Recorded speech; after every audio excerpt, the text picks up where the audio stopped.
සුබ දවසක් ඕගොල්ලන්ට මම අද ඕගොල්ලන්ට මේ වීඩියෝ එකෙන් කියලා දෙන්න යන්නේ කොහොමද BOC Plex app එක download කරලා ඒකට register වෙන්නේ කොහොමද කියලා. මුලින්ම අපි Play Store එකට යන්න ඕනේ.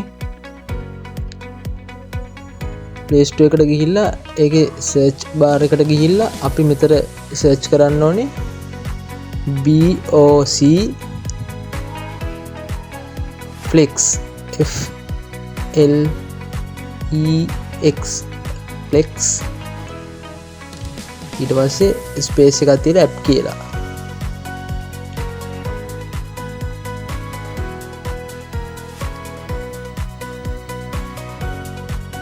ඊට පස්සේ ඔයගලන්ට දෙවෙනියට බලා ගන්න පුළුවන් BOC Plex app කියලා app එකක් තියෙන. app එක උඩ ටච් කරන්න. ඊට පස්සේ මෙතන මේ install කියලා බටන් එකක් තියෙනවා. ඒක උඩ ටච් කරන්න. ඔයගලන්ට බලා ගන්න පුළුවන් දැන් BOC Plex app එක අපේ ෆෝන් එකට download වෙනවා.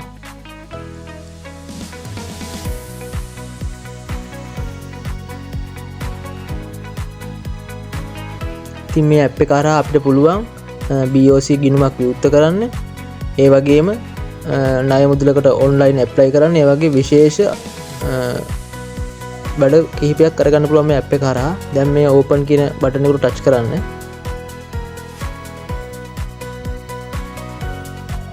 අර බලා ගන්න පුළුවන් මේ විදිහට app එක open වෙලා notification on කරන්නද allow කරන්න කියලා මේ බටන් එකට මේ click කරන්න. ඊට ඔයාලට බලා ගන්න පුළුවන් මේ වීඩියෝ එකේ පෙන්වන විදිහට මෙන්න මේ වගේ පොඩි වීඩියෝ එකක් ප්ලේ වෙනවා. ඊට පස්සේ මෙතන මේ යටින් පෙන්නනවා continue කියලා බටන් එක. අන්නේ බටන් එක උඩ ටච් කරන්න ඕනේ ඔයගොල්ලෝ. ඊට පස්සේ ඔයගොල්ලන්ට මේ app එක ගැන විස්තර කිහිපයක් එනවා. ඒ විස්තර ටික ඔයගොල්ලෝ කියවන්න ඕනේ. කියෙව්වහම තමයි මේ app set continue කියන බටන් එක නිල් පාට වෙන්නේ. ඒකට ඔයාලා ගන්න තියෙන්නේ මේ වගේ ඒ ඡේද ටික උඩට යවන්න. යවුවට පස්සේ ඔයාලට බලා ගන්න පුළුවන් නිල් පාට එනවා. ඊට පස්සේ ඒතර app set continue කියන බටන් එකට ටච් කරන්න ඕනේ. ඊට පස්සේ ඔයාගේ හැඳුනුම්පත් අංකය මෙතෙන්ට ලබා දීලා continue කියන බටන් එකට ටච් කරන්න. ඊට පස්සේ ඔයාගේ ෆෝන් එකට OTP කෝඩ් එකක් ඔයාගේ මේල් එකට හරි ඔයාගේ දුරකථන අංකයට හරි ඒ OTP කෝඩ් එක මෙතෙන්ට ලබා දෙන්න. ඉන්පසු continue කියන බටන් එකට ටච් කරන්න.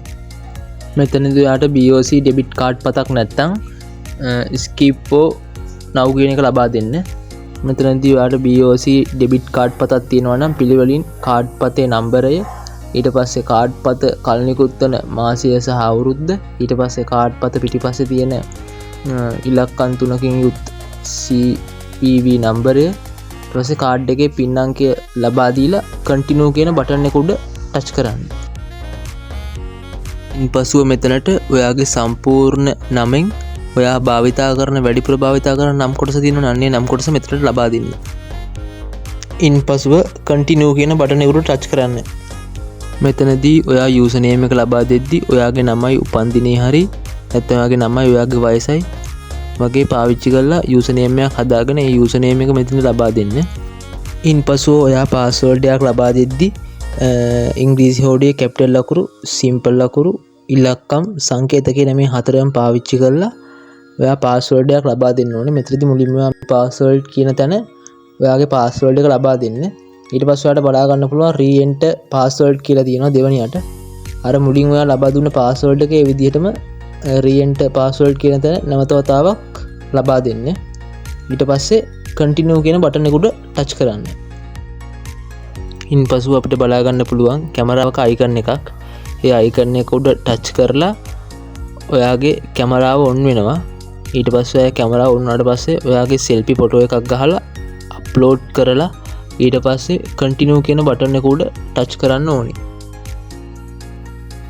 ඉන්පසු ඔයාට බලා ගන්න පුළුවන් profile created කියලා මැසේජ් එකක් එනවා.